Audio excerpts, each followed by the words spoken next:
मैं परमेश्वर को पहला धन्यवाद देना चाहता हूँ कि उसने मेरे को आज का साबत में बोलने का एक मौका दिया है। और मैं परमेश्वर से प्रार्थना करता हूँ कि मैं जो भी बोलूँगा परमेश्वर का वचन से मैं बोलूँ और मेरा माइंड एकदम क्लियर रहे, ताकि मैं जो बताना चाहता हूँ सब लोग समझे। और पवित्र आत्मा से मैं विनती करता हूँ कि सब लोग को माने सोचने का और इसको समझने के लिए शक्ति दे। एक्चुअली मैं इसमें कनेक्टेड है प्रभु यीशु का ये सेकंड कमिंग माने दोबारा आने का, और ये जो 1000 साल का बारे में जिस माने रेवलेशन 20 में जो मैंने जिक्र किया है उसका बारे में। तो मैं इस पंखा को देख रहा था। आई एम फीलिंग हॉट ना, फुटबॉल कभी हाथ ऐसा जोश में उठा दिया तो लग जाएगा बोल के।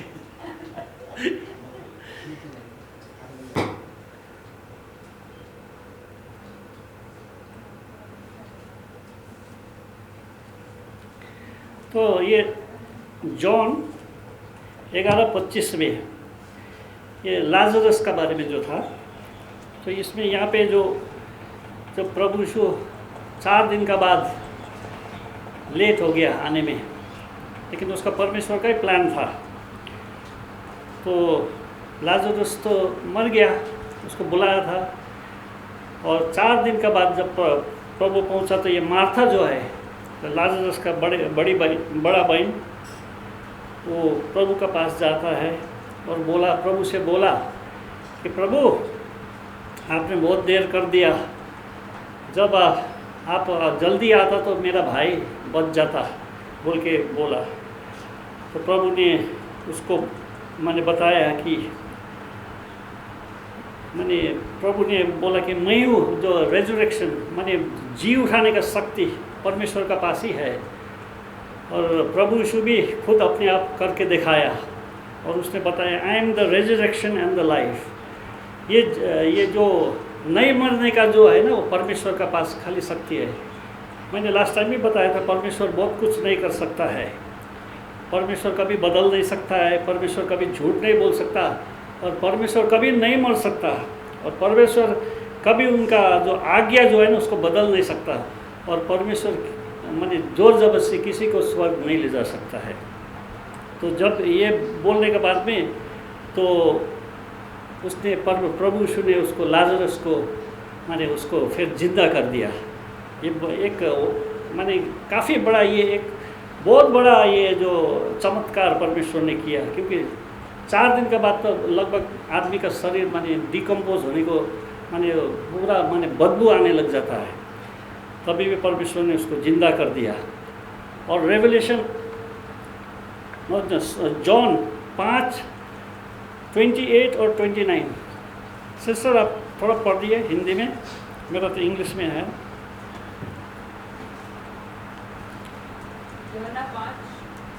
जॉन 28 और 29 जी। इससे अचंभा मत करो, क्योंकि वह समय आता है कि जितने कब्रों में हैं वे उसका शब्द सुनकर निकल आएंगे। जिन्होंने भलाई की है वे जीवन के लिए पुनरुत्थान के लिए जी उठेंगे, और जिन्होंने बुराई की है वे दंड के पुनरुत्थान के लिए जी उठेंगे। ये रेजरेक्शन, इंग्लिश में इसको रेजरेक्शन बोलता है। मैंने हिंदी शब्द के लिए मैंने उसको गूगल में सर्च किया था, तो जी उठना। ये इसमें बाइबल में इसमें ये वर्ष में साफ बताया है, और सारा है, थेसलोनियन भी है, इसमें साफ बता रहा है कि मैंने 2 प्रकार का फिर परमेश्वर ने जी उठाएगा। जो माने अनंत जीवन के लिए जो अभी मरा हुआ है वो लोग के फर्स्ट रेजरेक्शन बोलता है उसको। और उसमें खाली धार्मिक आदमी जो प्रभु यीशु में मरा है, या तो धार्मिक आदमी, क्योंकि वहाँ पे सब प्रभु यीशु को तो कितना सारा आदमी इतना धार्मिक वो लोग जीवन जिया है और मर गया है, और वो लोग को प्रभु यीशु का नाम तक भी वो लोग को पता नहीं था। लेकिन सिस्टर वाइट बताती है कि परमेश्वर वो मनुष्य को जितना उसको उजाला मिला है उसी हिसाब से जज करेगा उसको। एक कोई आदमी कोई पहाड़ में एक मूर्ति पूजा करता होगा, लेकिन उसका जीवन में परमेश्वर ने उसको जितना उजाला दिया, झूठ नहीं बोलना, चोरी नहीं करना, और बहुत कुछ जो भी उसको ज्ञान दिया उसका वो पालन करेगा, तो वो भी माने परमेश्वर वो स्वर्ग में वो माने स्वर्ग के लिए माने स्वर्ग का सिटीजन वो भी हो सकता है। तो दो प्रकार का होता बोलता है। तो फर्स्ट रेजरेक्शन, इसमें जो भाग्यमानी लोग, फर्स्ट रेजरेक्शन जिसमें जो धार्मिक आदमी लोग जो परमेश्वर ने जाग उठाएगा, और दूसरा बार जब परमेश्वर ने जी उठाएगा तो सेकेंड रेजरेक्शन बोलता है, वो तो रेजरेक्शन ऑफ डैमनेशन बोलता है। उसमें तो वो लोग माने वो जो है वो हमेशा के लिए उसको ना सजाई मिलेगा और हमेशा के लिए वो मरेगा। अभी हम लोग ये जो हम लोग अभी जब पास्टर वो किसको ना जो अभी वहाँ पे हमारा सामने में है, तो अभी वो सोया हुआ है, गहरा नींद पे है। अगर उस परमेश्वर ने उसका जीवन का किताब में उसका नाम लिखा होगा तो वो फिर वो जाग उठेगा। तो ये फर्स्ट रेजरेक्शन बोलता है उसको। और ये प्रभु से जब ये दोबारा आएगा और समय एकदम नज़दीक आ चुका है, क्योंकि सब मोस्ट ऑफ द साइंस ना जो भी परमेश्वर ने जो साइंस वगैरह दिया है बाइबल में, वो सब माने पूरा हो चुका है, लगभग पूरा हो चुका है। और सबसे लास्ट साइन जो है ये प्रभु यीशु आने का आगे में, वो बोलता है अभी जब हम लोग सिलीगुड़ी जाता है या कलकत्ता जाता है तो माइलस्टोन होता है रास्ता का किनारे में। अभी से कलकत्ता आने में 20 किलोमीटर, उसके बाद में 5, 4, 3, 2 बोल के उसके बाद कलकत्ता आ जाता है। वैसे ही अभी हम लोग प्रभु यीशु आने का आगे जो लास्ट माइलस्टोन, क्या लास्ट साइन है, वो संडे लॉ बोल के बताता है। ये रविवार राष्ट्रीय कानून, ये इंटरनेशनली माने ये लागू होगा। और कोई जगह में सीवियर बोला है, कोई जगह में थोड़ा बहुत हल्का थोड़ा बहुत सीवियरिटी कम हो सकता है। अल्टीमेटली क्या है, किन बेच नहीं कर सकेगा जो आदमी ने निर्णय लिया है कि मैं परमेश्वर का आज्ञा को पूरा पालन करूँगा बोल के। क्योंकि संडे लॉ बोलने वाला चीज़ जो है ये माने फोर्स होने लग जाएगा, क्योंकि परमेश्वर ने एक दिन उसने परमेश्वर का चिन्ह जो है, साइन जो है वो सैटरडे है। जितना भी बोले ना, परमेश्वर बोला कि वो सैटरडे जो है साबत का दिन, जो फ्राइडे शाम से लेकर सैटरडे शाम तक वो दिन जो पवित्र रखा है, वो परमेश्वर ने उसको हम लोग के लिए एक साइन है कि परमेश्वर वो क्रिएटर, ये संसार का माने सृष्टिकार है वो। और हम लोग ये व्यवस्था का जो किताब में ड्यूटोनॉमी में पढ़ा था, वो एक हम लोग के लिए साइन भी है कि हम लोग एक समय हम लोग पाप का जीवन जी रहा था, वो अंधकार में था, वो शैतान का कब्जा में था, उसने हम लोग को परमेश्वर ने हम लोग को निकाला। तो ये संडे लॉ आने का लास्ट साइन है बोल के बता रहा है। और एक बात है, ये संडे लॉ जो अभी जो है हम लोग का जो भविष्यवाणी है प्रोफेसीज में, 22 अक्टूबर 1844 में उस समय वो लोग सोचा था कि प्रभु माने आ जाएगा बोल के, लेकिन उस समय में प्रभु नहीं आया। वो लोग को क्या है, टाइमिंग वो लोग का राइट, वो लोग टाइम तो माने सही निकाला था, टाइम में कोई गलती नहीं था। लेकिन जो इवेंट वो लोग सोचा था प्रभु आएगा, वो इवेंट गलत था। एक्चुअली बाद में पता चला, बाइबल पढ़ने के बाद और कोई आदमी को विजन वगैरह मिला, वो लोग को पूरा ये बाइबल का प्रोसेस ठीक से पढ़ा तो वो लोग को समझ में आ गया कि प्रभु यीशु पवित्र स्थान से महापवित्र स्थान में घुसा है। और उस समय से अभी तक वो जो माने ये जजमेंट चल रहा है। किसका जजमेंट? जो मरा हुआ आदमी, जो राइचियस डेड के लिए वो लोग का ये जजमेंट जांच हो रहा है, हाल खाता हो रहा है। और ये जो अभी और जिंदा आदमी का जो बोल रहा है कि सिस्टर वाइट बता रही है कि ये संडे लॉ जो है ना, ये precedes somewhere around that time only. ये जजमेंट ऑफ द लिविंग हम लोग को का पता नहीं चलेगा कब हम लोग को हम लोग का नाम ये जिंदा आदमी जो है वो लोग का जजमेंट कब शुरू होगा। तो और फिर बोल रहा है कि ये संडे लॉ जो है ना, संडे लॉ आने का, संडे लॉ पहला आएगा, उसका बाद में ये जो क्लोज ऑफ प्रोविजन, जो आदमी का अभी स्वर्ग का दरवाज़ा खुला है, जितना भी पापी है से पापी आदमी के परमेश्वर के पास आ सकता है, उससे माफ़ी मांग सकता है और उसको माने उसका बताए हुए रास्ते पे चल सकता है और परमेश्वर से विनती कर सकता है कि उसका भी नाम ना, तो उसका विनती क्या है, उसको तो सीधा सीधे परमेश्वर का वचन को पालन करने से परमेश्वर उसको जांच करेगा, उसका नाम भी जीवन का किताब में मिलेगा। लेकिन एक समय आ जाएगा, वो दरवाज़ा बंद हो जाएगा। वो ये संडे लॉ पहला आएगा, उसके बाद में सब लोग चॉइस करेगा, चूज़ करेगा, तो उसका बाद ही हिसाब किताब क्लोज हो जाएगा। और हमको ये देखना नहीं है कि मैंने संडे लॉ आने के बाद में मैं बदलूँगा बोल के, क्योंकि हमको पता नहीं अभी यहाँ से मैं चर्च ख़त्म होने के बाद यहाँ से निकल के मैं रास्ता में जाने के समय में कुछ हो के मैंने मर भी सकता हूँ। तो एक बार मरने से कुछ भी हो नहीं सकता है। तो हम जो धर्म में था, मरने के बाद में वो क्या है, मरा आदमी के लिए कुछ उसको माने वो पिंड बोलता है, कुछ वो चढ़ाना पड़ता है, ये करता, वो करने से वो पार लग जाए, वो सब बकवास है, कुछ भी होने लगे। अभी जो होना है जिंदा में हो सकता है। मैं किसी के लिए मैं प्रार्थना कर सकता हूँ, तो परमेश्वर मेरा प्रार्थना है, लेकिन वो मरने के बाद में मरा आदमी के लिए प्रार्थना करने से वो हो गया, उसका हिसाब किताब खत्म, चैप्टर क्लोज, कुछ हो नहीं सकता है। तो वो ये संडे लॉ आने का आगे में संडे लॉ आएगा, उसके बाद में ये माने जो स्वर्ग का दरवाज़ा जो बंद हो जाएगा।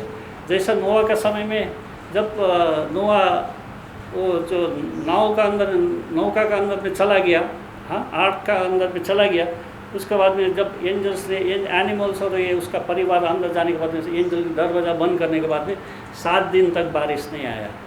तो वो लोग को पता नहीं था कि उस माने सब माने एवरीथिंग, अभी कोई कुछ नहीं कर सकता, दरवाज़ा कोई भी खोल नहीं सकता, एकदम हमेशा के लिए बंद। और वैसा ही वो लोग को पता नहीं था। फिर वो लोग मौज मस्ती कर रहा था, हंस रहा था, मजाक उड़ा रहा था, लेकिन सडनली 7 दिन के बाद में फ्लड आया और सब लोग ख़त्म हो गया। वैसा ही परमेश्वर ने बताया, I will come as a thief in the night, मैं चोर का तरह आऊँगा बोल के बताया। प्रभु से जब आएगा तो वो तो चोर का तरह तो नहीं है, वो तो बहुत साउंड एंड लाइट के साथ में आएगा, सब लोग देख सकता है।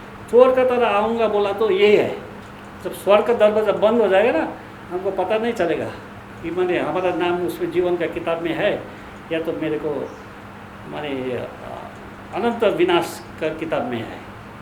तो हमको अभी माने हम लोग को अभी से तैयार होकर रहना है। वो ज़्यादा साइंस वगैरह देख रहे उसको हम लोग को चेतावनी है, हम लोग को प्रिपेयर होके रहना चाहिए। तो जब प्रभु यीशु आएगा तो ये माने उसका टाइमिंग जो है ना, टाइमिंग जो है चोर का तरह हो सकता है, लेकिन आएगा तो एकदम पूरा एवरी आई, सब आँख उसको देख सकता है। जब वो आएगा, बाइबल में बताया है हाँ कि जब आएगा तो ये जो आसमान जो है, आकाश जो है, जैसा कैलेंडर को रोल करके हम लोग खोलता है और छोड़ देने से क्या होता है फिर बंद हो जाता है ना, वैसा ही आसमान पूरा फट जाएगा, उसका साउंड और लाइट के साथ में आएगा। ऐसा भूकंप आएगा कि जो ये हम देखा है ना, ये संसार जो है ये ड्रंक, ये पिया हुआ आदमी जैसा है।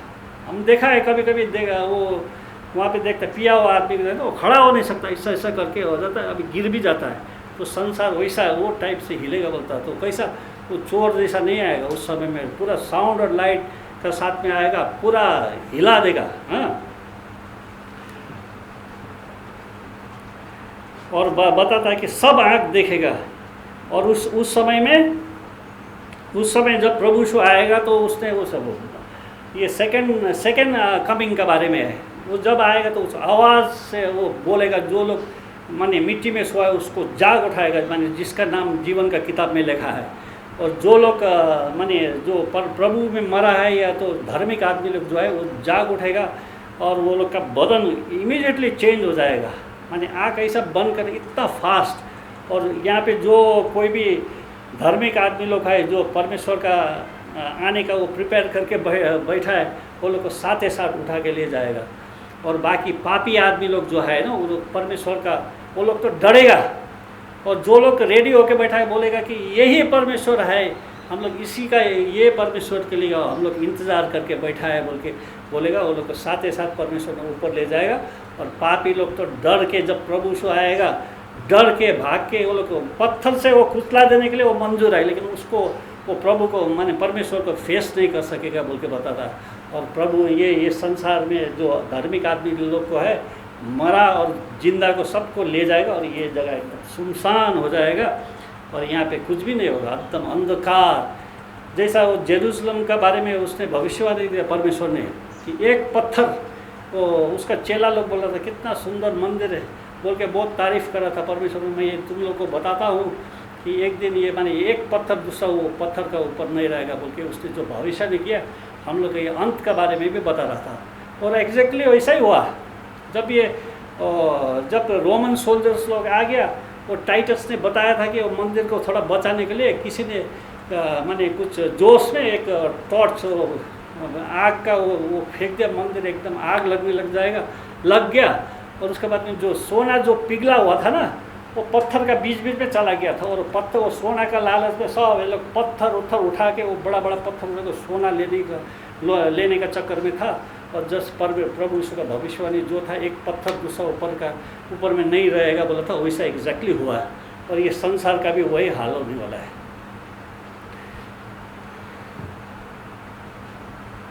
और ये जब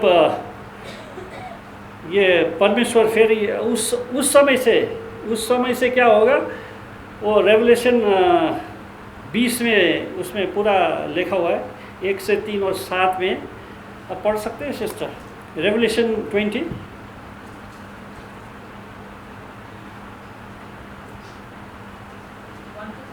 1, 2, 3 and 7। फिर मैंने एक स्वर्गदूत को स्वर्ग से उतरते देखा जिसके हाथ में अथाह खून की पूंजी और एक बड़ी जंजीर थी।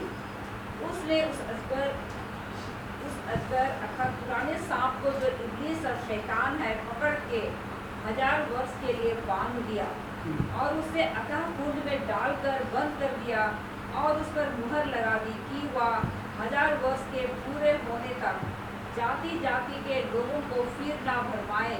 इसके बाद अवश्य है कि वह थोड़ी देर के लिए फिर खोला जाए। 7 लिखा है जब 1000 वर्ष पूरे हो चुकेंगे तो शैतान कैद से छोड़ दिया जाएगा।